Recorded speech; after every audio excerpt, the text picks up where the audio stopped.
morning, Kilbourne. This is your WKHS news for Friday, November 4th. On this week's news, we explore the East Market, look into the football playoff tradition, ask students and teachers their opinions on Taylor Swift's new album, and get a sneak peek of our November Unpack. Your WKHS news starts now.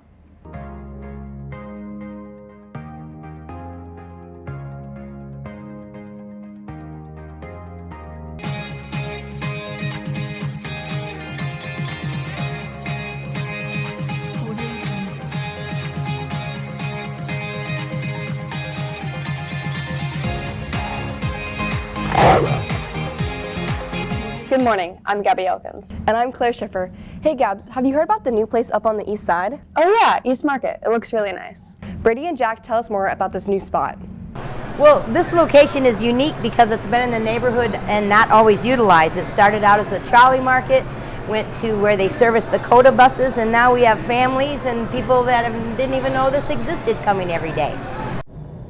The East Market is one of the new locations here in Columbus. The market has many restaurants and vendors that want to be right here in Columbus, highlighting their products and ideas.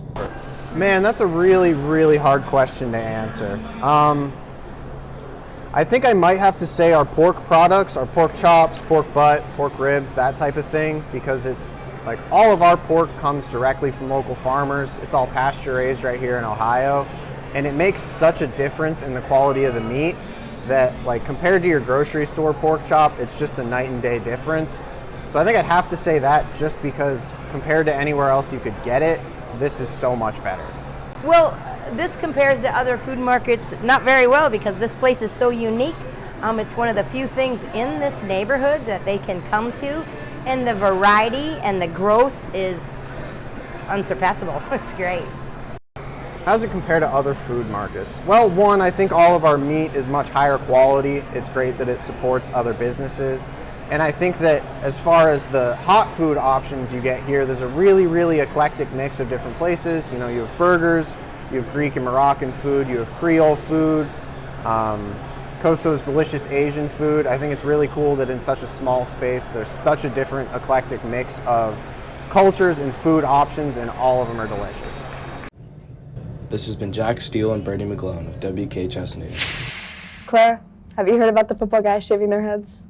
I've heard and seen. Graham Brown tells us more on this tradition.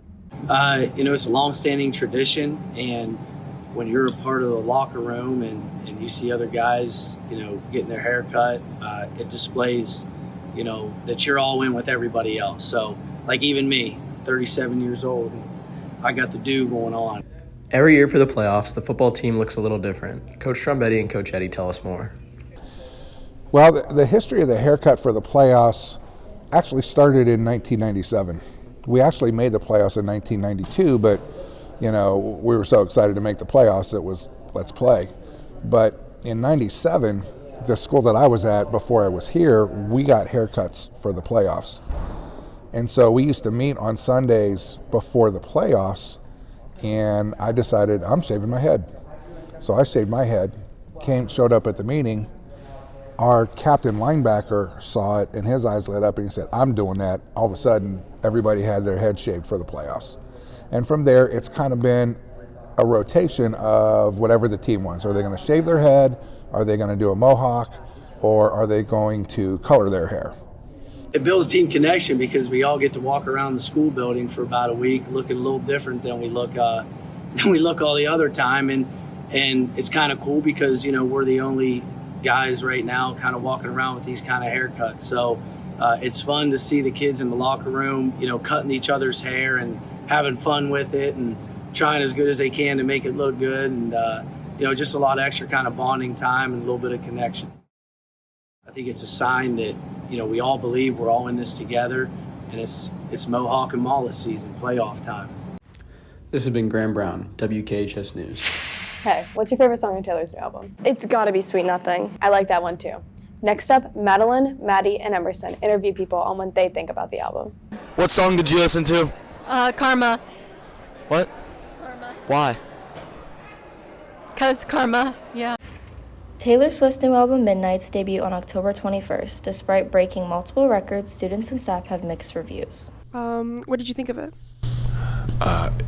It's good. Even a not so good Taylor Swift album is still a good music album. What would you rate it out of 10? I give it like a 6 or a 7. What do you think her best song was on that album? Probably Lavender Haze or Antihero. I really like Antihero. Antihero. What's your favorite song? Snow at the Beach. Okay, am I on a Taylor Swift rating scale or just a music rating scale? Music. It's like a 7. 7.5. What's your favorite song? You're on your own, kid. And if you could rate it out of 10? Probably like a 7. Okay, thank you. How would you rate it out of 10? A 2. Because I like old Taylor Swift better. What's your favorite song? Maroon. This week on our website, you can find the following stories.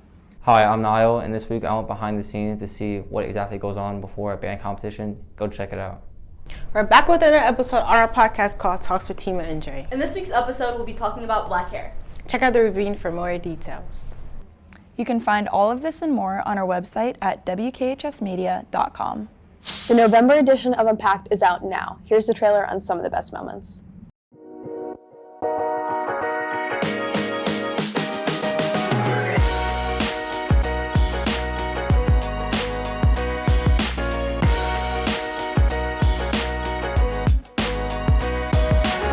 Hello and welcome to Worthington Kilbourne High School's most competitive Taylor Swift trivia game ever created. I'm Ochoco, and I'm running for all of us.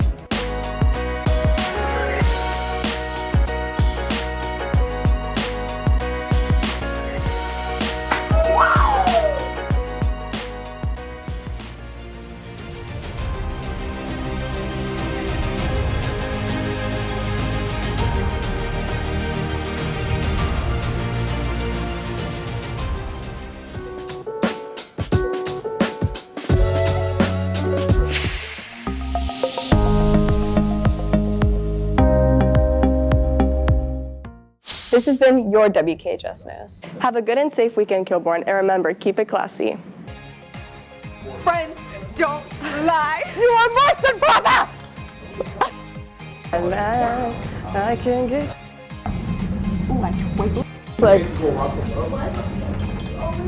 Because Taylor Swift said midnight in 6 of her songs and middle of the night in 7.